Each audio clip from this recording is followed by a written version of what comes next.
Start. The Supreme Court in the case of Devendra Nath Singh and others versus Civil Judge and others AIR 1999 Supreme Court 2264 that prescribed authority did not have the jurisdiction to reopen the question which was already settled on the basis of evidence. The relevant paragraph numbers 2, 3 and 4 of the said judgment are mentioned herein after.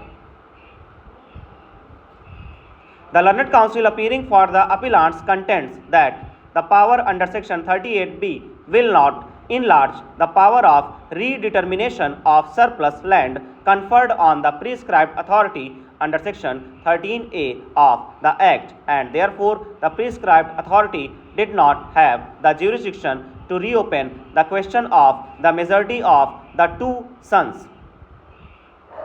The learned counsel appearing for the respondent, on the other hand, contended that the landholder, having subjected himself to the jurisdiction of the prescribed authority and having led evidence in the proceeding after the matter was reopened, is not entitled to challenge the jurisdiction of the authority, and therefore the findings arrived at by those authorities cannot be annulled at this point of time. Having examined the provisions of section 13A and section 38B of the Act, we are of the considered opinion that under section 13A, the prescribed authority has the power to reopen the matter within 2 years from the date of the notification under subsection 4 of section 14 to rectify any apparent mistake which was there on the face of the record. That power will certainly not include the power to entertain fresh evidence and re-examine the question as to whether the two sons, namely Harendra and Shailendra, were major or not. The power under section 38B merely indicates that if any finding or decision was there, any ancillary forum prior to the commencement of the said section in respect of a matter which is governed by the Sealing Act, then such findings will not operate as res judicata in a proceeding under the Act. That would not cover the case where the findings have already reached its finality in the very case under the Act. In this view of the matter, we have no hesitation to come to the conclusion that the prescribed authority had no jurisdiction to reopen the question of majority of the two sons in purported exercise of the power under section 13A. If the authority had no jurisdiction,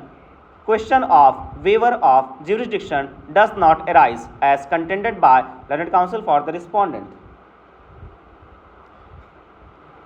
In the aforesaid premises, the impugned orders of the prescribed authority as well as that of the High Court are set aside, and it is held that in the computation of sealing, Harendra and Shailendra will be treated as two major sons.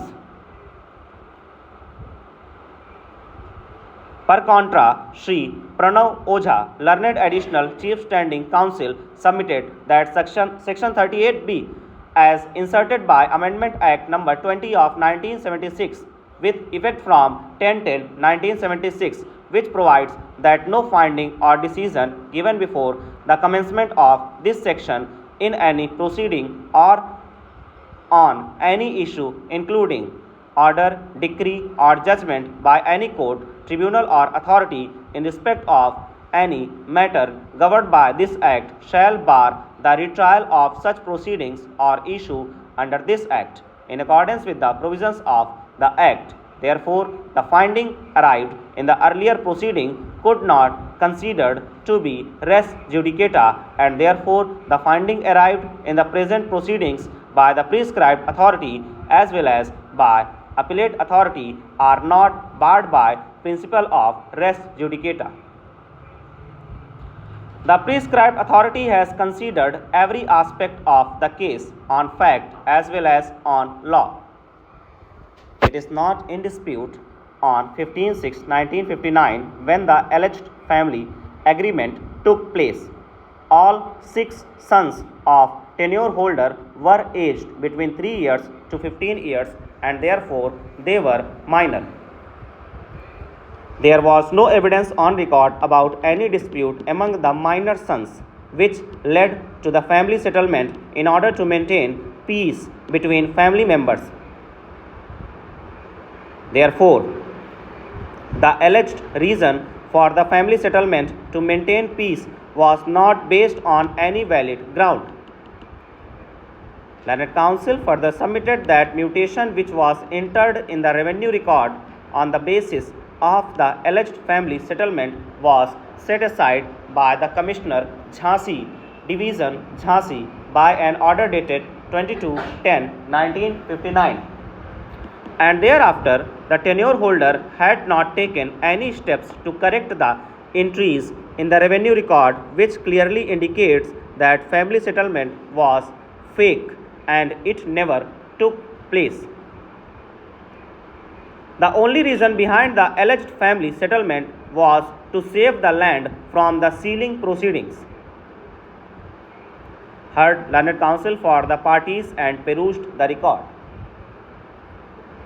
From the facts of the case as mentioned above, undisputedly all the 3 notices issued earlier were either dropped or set aside by the prescribed authority or by the appellate authority with the finding in favor of the petitioners that the family settlement was accepted and there was no issue of fraud or representation. Undisputedly, at the time when the family settlement took place, all the sons of the tenure holder were minor, and further that there was no evidence on record regarding any dispute amongst the minor sons. Undisputedly, there were no revenue entries in pursuance of the said family settlement. Section 38B of the Act of 1960 specifically provides that there shall no bar to retrial of proceeding under the Sealing Act, and no finding or decision given before the Section 38B came into force shall bar the retrial of proceeding or issue under the Act.